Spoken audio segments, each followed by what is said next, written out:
Today, dear friends, we have come to worship our Lord. अजीज़ों, आज शाम को हम हमारे खुदावंद की इबादत करने के लिए आ पहुँचे हैं। If you ask anyone what is real worship, अगर आप किसी से पूछें कि हकीकी इबादत क्या होती है, the word that comes from the Christian fraternity is singing is worship. हमारे यीशुई भाइयों के दरमियान से जवाब ये हमें मिलता है कि गाना ही, गीत गाना ही इबादत होती है। Definitely, it is worship. Singing is worship. हकीकत में गाने में भी हम इबादत करते हैं, Because Psalms 30 and verse 4 says, क्योंकि मज़ामिर की किताब चैप्टर 30 और आयत नंबर 4 में हम पढ़ते हैं, Sing praise to the Lord, you saints of His, and give thanks at the remembrance of His holy name. वहाँ लिखा हुआ है कि खुदाबंद की सिताइश करो ए उसके मुक़द्दसों और उसके कुद्दूस को कुद्स को याद करके शुक्रगुजारी करो। Worship is like a wall clock.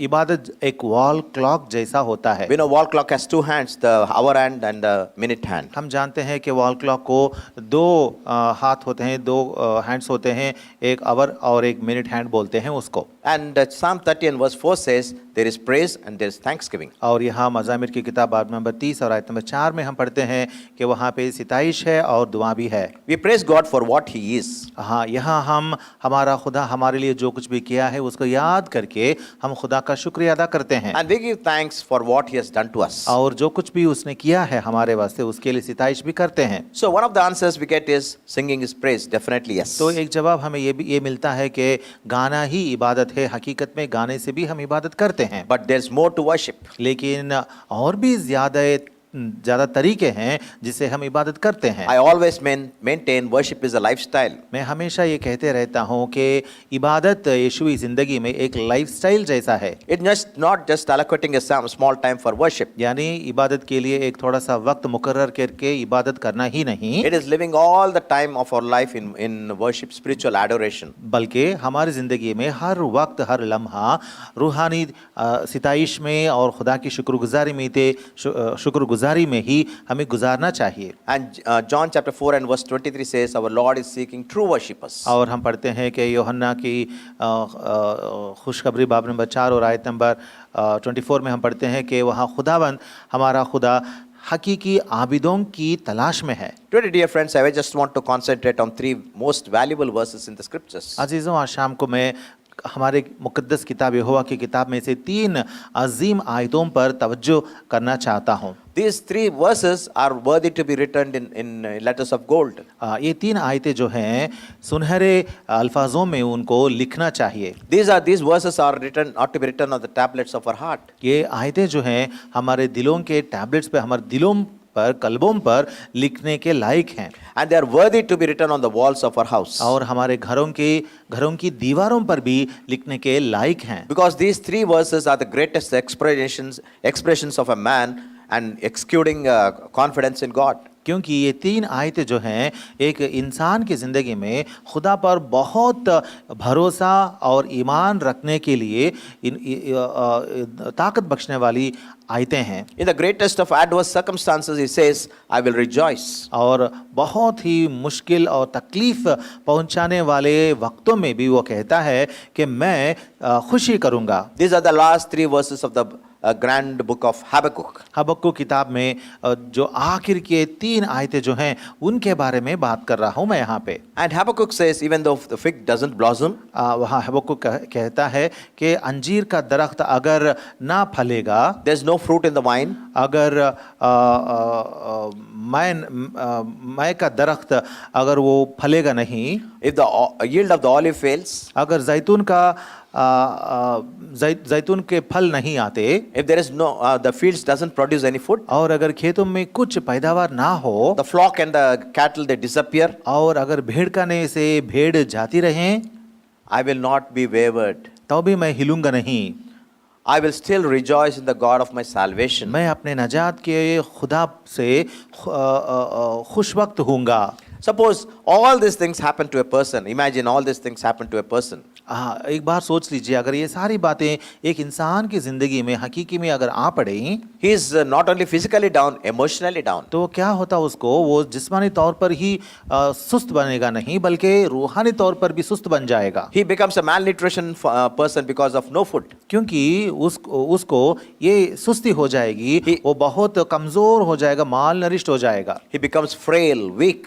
बेग़िज़ा हो जाएगा और बहुत कमज़ोर होकर लर्जिश खाएगा। And the ultimate thing that happens to is he must exit from this world. और उसके बाद क्या होगा, उसको खाना ना मिलने से या ज़ईफ़ होने से दुनिया से उसको चले जाना पड़ेगा। But that's not the case with Habakkuk. लेकिन हबक्कुक की ज़िंदगी में हालत ऐसी नहीं थी। In the next following verse in 18 he says, और 18वीं आयत में वो कहता है, I will triumph in the Lord. मैं मेरे खुदा में मैं नजात पाऊंगा। I will rejoice in the God of my salvation. मेरे नजात के खुदा में मैं खुश वक्त होऊंगा, The Lord has made me, Lord God is my strength. क्योंकि मेरे खुदावंद यहोवा ही मेरी तवानाई है। He makes my feet like the deer's feet. वो मेरे पाँव हिरनी के पाँव के बराबर बना देता है And he enables me to walk on high places. और ऊंची जगहों में मुझे वो चलाता है। That's a very blessedness of a Christian. एक यीशुई ज़िंदगी में बहुत बड़ी मुराद है या एक बरकत है ये। Everything is against us. सब कुछ हमारा मुखालिफ हो सकता है। There's not even a single point of rejoicing. हमारी ज़िंदगी में कुछ भी एक भी चीज़ को लेकर खुशी मनाने की चीज़ शायद नहीं होगी। But these are the words we also can say. लेकिन हम भी ये बातें कह सकते हैं। The word worship comes from two words, worth and ship. Worship इबादत अल्फाज जो है अंग्रेज़ी में, वो दो अल्फाजों का जुमला है या जोड़ है, वर्थ और शिप से। It is ascribing worth to a person or an object. इसका मतलब ये है कि एक चीज़ या एक शख्स को वर्थ या लायक होने का दर्जा देना है। It means valuing some object or a person above everything else. इसका मतलब ये है कि एक चीज़ को या एक शख्स को, एक हस्ती को सारी चीज़ों से अव्वल दर्जा देना। We can be worshipping anything in this world. इस दुनिया में हम किसी की भी इबादत कर सकते हैं। It can be your family, it can be your car, it can be your house, it can be everything. लोग तो घर में रहने वालों को, घराने को या कार को या कुछ घर को या चीज़ को उनकी इबादत करते रहते हैं। You can be worshiping yourself. अपने आप में आपकी इबादत भी आप कर सकते हैं। But dear friends, what we think worship is not worship at all. लेकिन अजीज़ों याद करें, अगर आप इस तरीके से इबादत को समझते हैं तो ये इबादत हकीकी इबादत होती नहीं है। Because this is not my words, but the words of our Lord Jesus Christ. याद कीजिए, ये मेरे अल्फाज नहीं हैं, बल्कि ये हमारे खुदावंद यीशुआ के अल्फाज हैं। In Matthew chapter 15 verses 8 and 9, our Lord says, मत्ती की खुशखबरी बाब नंबर 15 और 8 और 9 आयतों में हमारे खुदावंद यीशुआ कहते हैं, These people draw near to me with their mouth and honor me with their lips, but their heart is very far away from me. वहाँ खुदावंद यीशुआ फरमाते हैं कि ये उम्मत ज़बान से तो मेरी इज्जत करती है, मगर इनका दिल मुझसे बहुत दूर है। In vain they do worship me. ये बेफायदा मेरी परस्तिश करते हैं। What the Lord seems to be emphasizing, हाँ, हमारा खुदाबंद जो जिस पर दबाव देते हैं, worship is all about the heart and nothing else. यीशुआ यहाँ ये कहते हैं कि इबादत का मतलब है वो दिल से ताल्लुक़ रखती है, बल्कि बाकी चीज़ों से नहीं।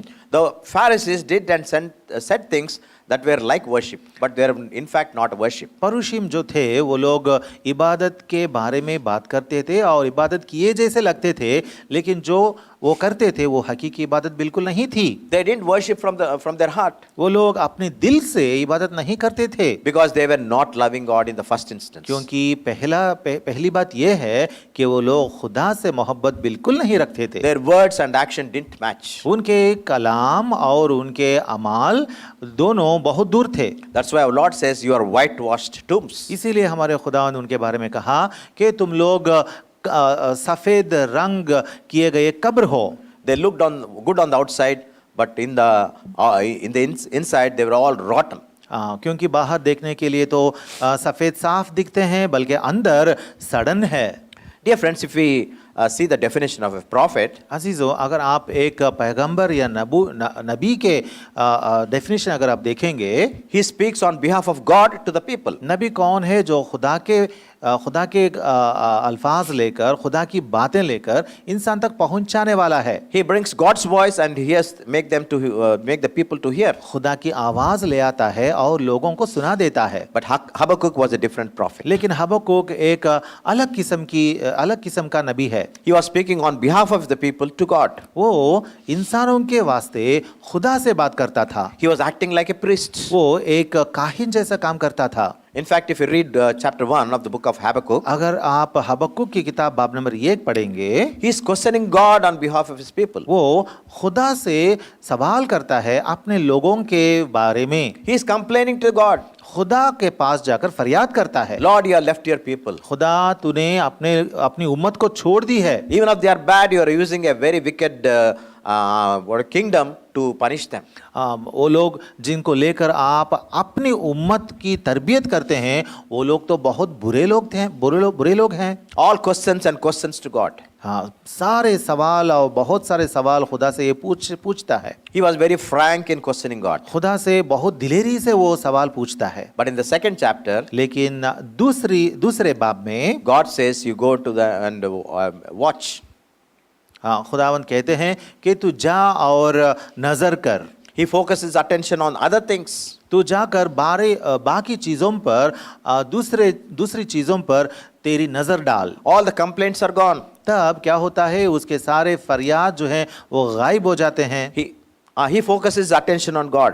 ये क्या करता है, अब जाकर खुदा पर अपना ध्यान लगाता है। And then it becomes a worship. तब उसके अंदर से इबादत निकलती है। Dear friends, if you are a cricket lover, अजीजों, याद कीजिए, अगर आप क्रिकेट से मोहब्बत रखते हैं, there are the three W's of cricket. Cricket में 3 W's रहते हैं। Everton Weeks, Everton Weeks, Clyde Walcott, and Sir Frank Worrell. और Sir Frank Worrell. They are all known for their game of cricket and gamesmanship. और cricket को लेकर ये लोग बहुत मशहूर हैं। But we should remember the three W's of Habakkuk. लेकिन हबक्कुक की जिंदगी में जो 3 W हैं, इनको भी हमें याद करना The चाहिए। 3 chapters, 3 W's. 3 आयतों में 3 W हम देखते हैं। In the first chapter, there is wrestling with God. पहली आयत में खुदा से वो कुश्ती लड़ता है, And in the second chapter, is waiting for God. और दूसरी आयत में खुदा के पास जाकर वो इंतजार करता है। Then comes the grand third chapter where he is worshipping God. और तीसरी आयत, अजीम आयत में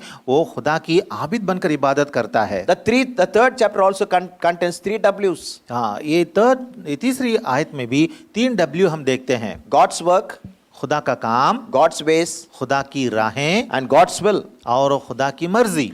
And in this third chapter, he says, God is my victory. और 18th verse. और इस तीसरी आयत में, तीसरे बाब में 18वीं आयत में वो कहता है कि मेरा खुदा ही मेरी नजात है। God is my salvation. खुदा मेरी नजात है। God is my strength. खुदा मेरी ताकत है। God is my song. खुदा मेरा गाना है। But if you come to chapter 3, verses 1 and 2, लेकिन अगर आप बाब नंबर 3 के पहली 2 आयतें देखेंगे, we see the prayer of the prophet Habakkuk. यहाँ नबी हबक्कुक की दुआ हम देखते हैं। He is praying with a very heavy burden. बहुत गमज़दा होकर वो दुआ मांगता है। What is the situation about which he is praying? किस चीज को लेकर, किस बात को लेकर वो दुआ मांग रहा है? Because God has shown him a prophecy concerning a possible invasion by the Assyrian army. क्योंकि असीरी लश्कर जो है वो इस मुल्क पर हमला करने का एक मौका है, और खुदा ने उसको ये बात बताई थी। And God's children would go into captivity. और ये बात भी खुदा ने बताई थी कि खुदा के लोग, इस्राएली लोग बंदी बनकर चले जाएंगे। Habakkuk says, Lord, your work is hindered. और हबक्कुक कहता है कि ए खुदा, तेरा काम में रुकावट है। Your worship also suffers. ऐसा होने से तेरी इबादत में भी रुकावट होती है। And what is the content of Habakkuk's prayer? और हबक्कुक की दुआ में वो कंटेंट क्या है? Lord, revive us. वो कहता है कि ए खुदा, हमें बहाल कर। Lord, reverse your anger. वो कहता है ए खुदा, तेरे कहर को तू फिर वापस ले ले। Convert into mercy. उसे रहम में तब्दील फरमा। Even we see the same thing with Moses.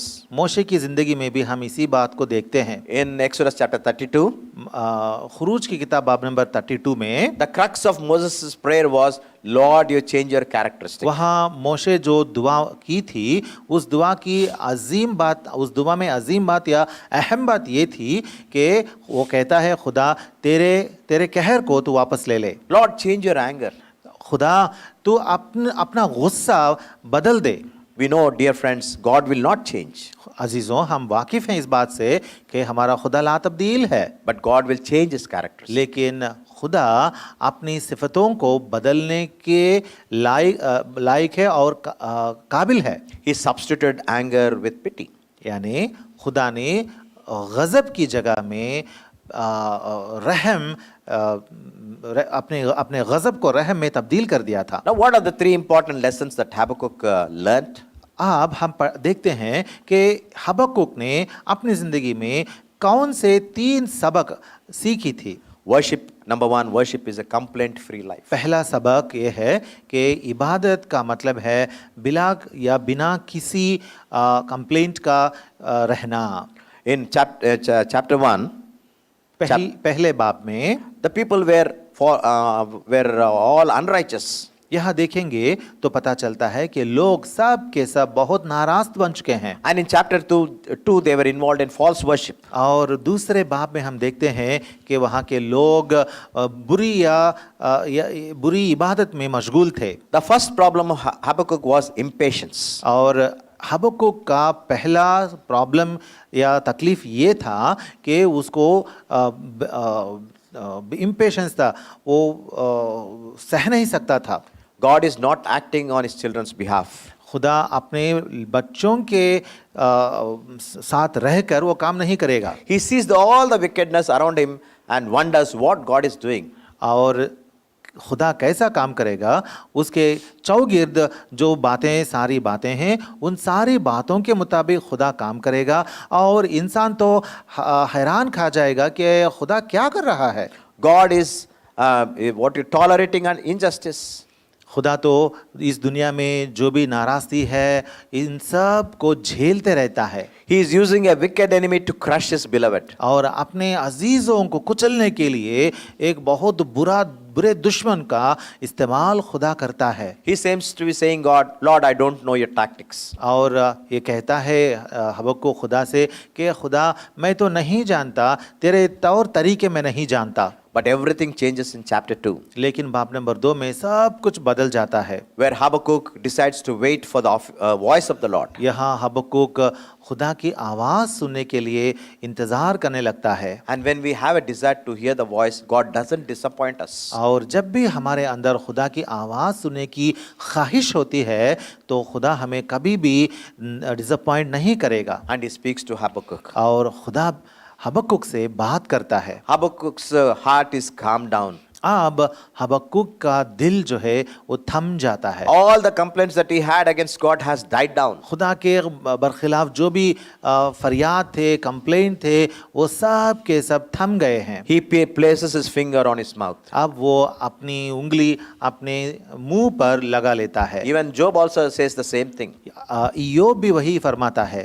Lord, I put a finger off my mouth. I do not speak anything. खुदावन मैं तो अपनी उंगली अपने मुंह पर लगा लिया है, मैं और कुछ अब नहीं बोलने वाला। Dear friends, अजीजों, let's live a complaint-free life. अजीजों, हम कंप्लेंट फ्री यानी कोई भी शिकायत ना किए सो जिंदगी हम जिएंगे। Complaints do not bring worship at all. अगर हम कंप्लेंट करते रहेंगे तो उनमें से इबादत का भी नहीं निकलती। Complaints are a hindrance for worship. शिकायत करना इबादत के लिए रुकावट बन जाते हैं। The one thing that God takes seriously is our grumblings and complaints. खुदावंद अगर किसी बात पर बहुत ही ध्यान देकर देखता है तो वो हैं शिकायतें और फरियादें। In Exodus chapter 16 and verse 8, खुरूज की किताब बाब नंबर 16 और आयत नंबर 8 में where the scripture says, वहाँ कलाम बयान करता है, even if our grumblings are against the people, it is against the Lord. अगर तुम लोगों के बरखिलाफ शिकायत करने लगा तो वो खुदा के बरखिलाफ शिकायत हो जाती है। The people may be grumbling against Moses and Aaron, वहाँ पे तो लोग मोशे और अहरोन के बरखिलाफ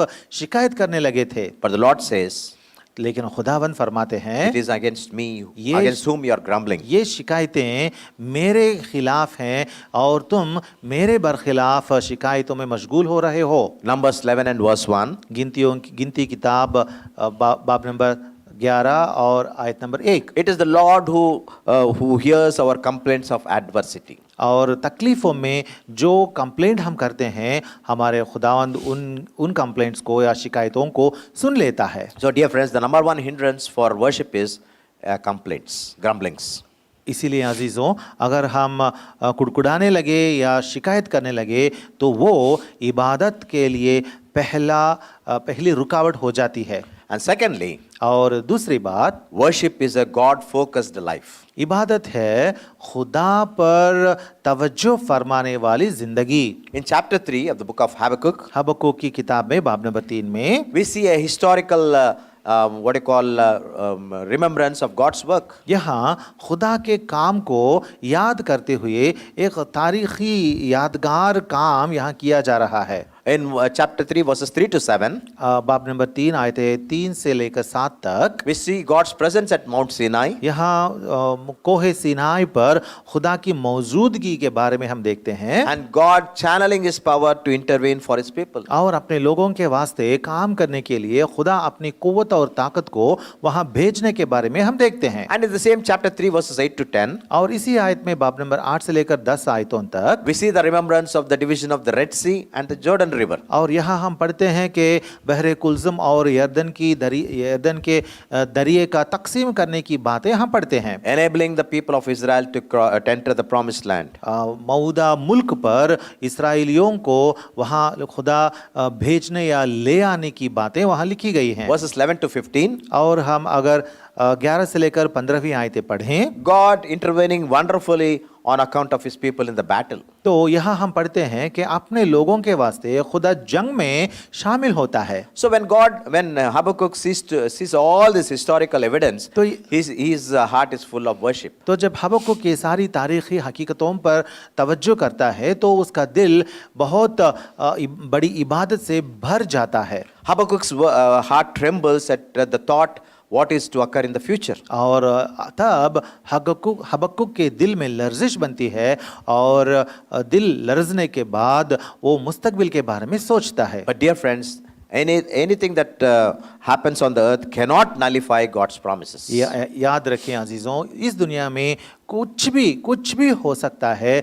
लेकिन खुदा के मंसूबे और मकसदों को वो फना नहीं कर सकता। The word yet in this passage is very, very important. हाँ, तो भी करके ये लफ्ज जो यहाँ इस्तेमाल किया गया है वो बहुत अहम लफ्ज है। Yet I will rejoice in the Lord. तो भी मैं खुदावन में खुश रहूंगा। I will joy in the Lord of my salvation. और अपने नजात बख्श खुदा से खुश वक्त होऊंगा। The Lord God is my strength. मेरा खुदा यहोवा ही मेरी तवानाई है। Dear friends, one of the important facts of life is, अजीजों, हमारी जिंदगियों में एक अहम बात ये होती है कि if you are to succeed in life, अगर जिंदगी में तरक्की पानी है, if you are to worship the Lord, अगर खुदावंद की इबादत में मशगूल रहना if you are है, to continue in the faith, अगर ईमान में आगे बढ़ना है, take your eyes off the difficulties. तो आपको अपनी नजर, अपनी आंखें तकलीफों से बाजू हटाना है And look to God. और खुदा पर नजर डालनी है। That's why the psalmist says, इसीलिए मज़ामिर नवीस कहता है, I will look to the Lord from whence cometh all my help. मैं खुदा पर मेरी नजर डालता हूँ जहां से मुझे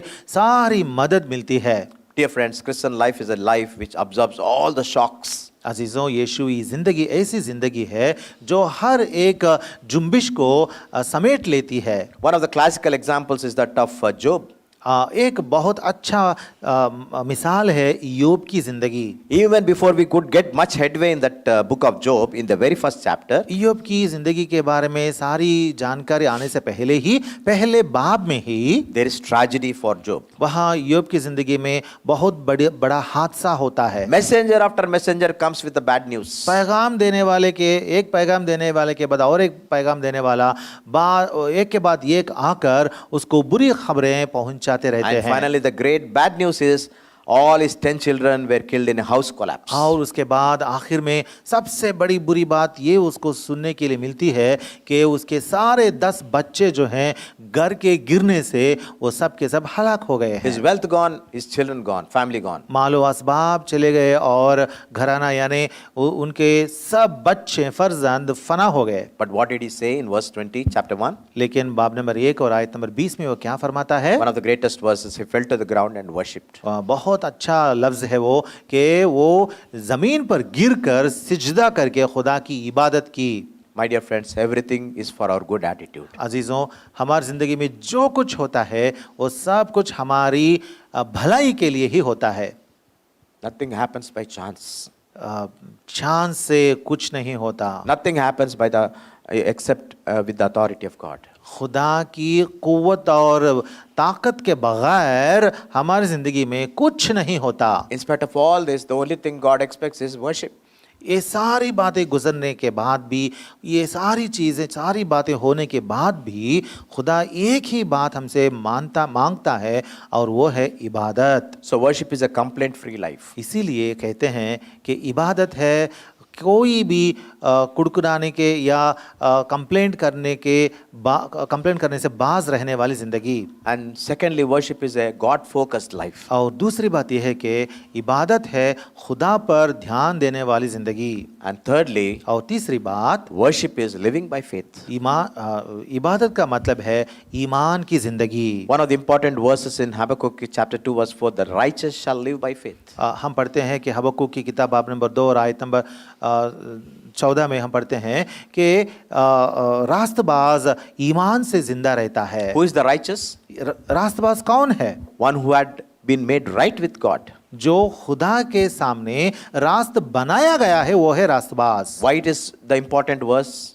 ये आयत बहुत अहम आयत क्यों है? Because it has been reiterated 3 times in the New Testament. क्योंकि इसी आयत को नए अहदनामे में और 3 दफा लिखा गया है। Let's see the context of these 3 references. और इन 3 हवाले के कॉन्टेक्स्ट हम देखेंगे। In Romans chapter 1 verse 17, the righteous shall live by faith. Roma 1 और 17 में लिखा हुआ है कि रास्तबाज ईमान से जिंदा रहेगा। When does he say this? ये बात कब बताई गई है? When he says this after verse 16, which says, gospel is the power of God unto salvation to everyone who believes. यानी 16वीं आयत के बाद ये बात कही गई, यानी जो भी ईमान लाता है उसकी नजात के लिए खुशखबरी या गॉस्पेल ही कुव्वत है। ये बात कहने के बाद रास्तबाजी के बारे में बताया गया है। It is for this gospel that Paul was committed. इस खुशखबरी के वास्ते ही पौलुस रसूल ने अपनी जिंदगी कमिट कर दी थी। I am eager to preach. वो कहता है मैं हमेशा खुशखबरी सुनाने पे तवज्जो देता हूँ। I am under obligation. और खुशखबरी सुनाने का फर्ज मुझ पर है। What is our blessed life? ये हमारी जिंदगी में बरकत क्या है? It is taking the gospel to others. दूसरों तक खुशखबरी लेकर जाना। It's saying to others, take this blessedness which I have received, experience. दूसरों से कहना कि मेरी जिंदगी में जो बड़ी बरकत मुझे मिली है ये तू भी ले ले। It's not only to necessary for us to live by faith, it is necessary to pass on that faith to others. ईमान से जीना ही हमारे लिए काफ़ी नहीं है, बल्कि ये इस ईमान को दूसरों तक पहुंचाना बहुत अजीम काम है। Remember, I am saying all this because worship is a lifestyle. अजीज़ों, ये सारी बातें मैं इसलिए कह रहा हूँ क्योंकि इबादत एक लाइफस्टाइल जैसा है। We are living sacrifices for the Lord. हम सब खुदा के लिए जिंदा कुर्बानियाँ हैं। And the second instance is found in Hebrews chapter 10 verse 38. और इब्रानियों की किताब बाब नंबर 10 और आयत नंबर 38 में दूसरी बार हम इस आयत को लिखा हुआ देखते हैं। And from verses 35 to 39, Paul is trying to tell us about our mindset as we wait for the imminent return of our Lord. वहाँ 35 से लेकर 39 आयतों में पौलुस रसूल लिखते हैं कि हमारे खुदावंद के मुंतज़िर होकर जब हम जी रहे हैं तो हमारा जहन की हालत कैसे रहना चाहिए? We need to exercise patience and endurance. तहम्मुल और सब्र से हमें जीना है। Faith expecting our Lord's return. और ईमान से कि हमारे खुदावंद आ रहे हैं। And exercising that faith, we prepare for that eventual coming. और इस ईमान को काम में लगाते हुए हमें हमारे खुदावंद की आमद के लिए हमें तैयार होना चाहिए। And the third reference is Galatians chapter 3 verse 11. और गलातियों की किताब बाब नंबर 3 और आयत नंबर 11 में तीसरी बार ये लिखा गया है। And Paul starts with these words in the start of this chapter 3. और बाब नंबर 3 में इन बातों का जिक्र करते हुए पौलुस रसूल बाब का शुरुआत करते हैं। He says, "You foolish Galatians, who has fooled you, who has bewitched you." वो कहते हैं कि ए नादान गलातियों, किसने तुम पर अफसू कर लिया। You have started in the flesh, but you are now perfected in the flesh. Started in the spirit, but now perfected in the flesh. तुम तो रूह से शुरू करके अब जिस्म पर आ खड़े हो। No faith in their day-to-day living. उनकी रोजमर्रे की जिंदगी में ईमान दिखता नहीं है। So it is walking by the spirit and not in the flesh. रूह से Walking by the spirit, not in the flesh. तो हमें रूह में चलना चाहिए बल्कि गोश्त में नहीं।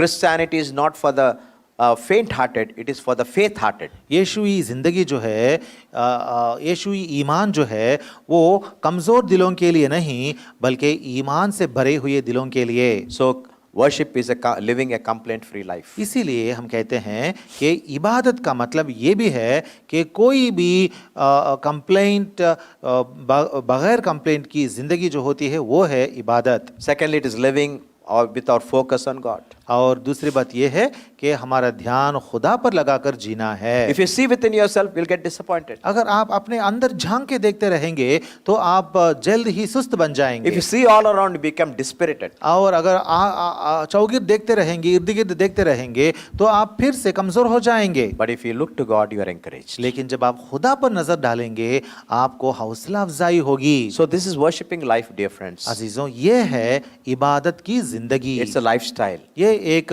जिंदगी का तरीका, लाइफस्टाइल है। that we live continually till the very last breath. इस तरीके से ही हम जीते रहेंगे, आखिरी सांस तक हम जीते रहेंगे। The name Habakkuk means हबक्कुक नाम जो है उसका मतलब ये is an है, embracer. इसका मतलब ये है कि आगोश में या सीने से लगा लेने वाला। He is living a close relationship with the Lord. मतलब खुदा के पास बहुत नजदीक, खुदा के पास आकर वो अपनी जिंदगी जीता है। Today, dear friends, let's embrace these three principles. अजीजों, आज शाम को हम इन 3 प्रिंसिपल्स को, कायदों को अपनाएंगे।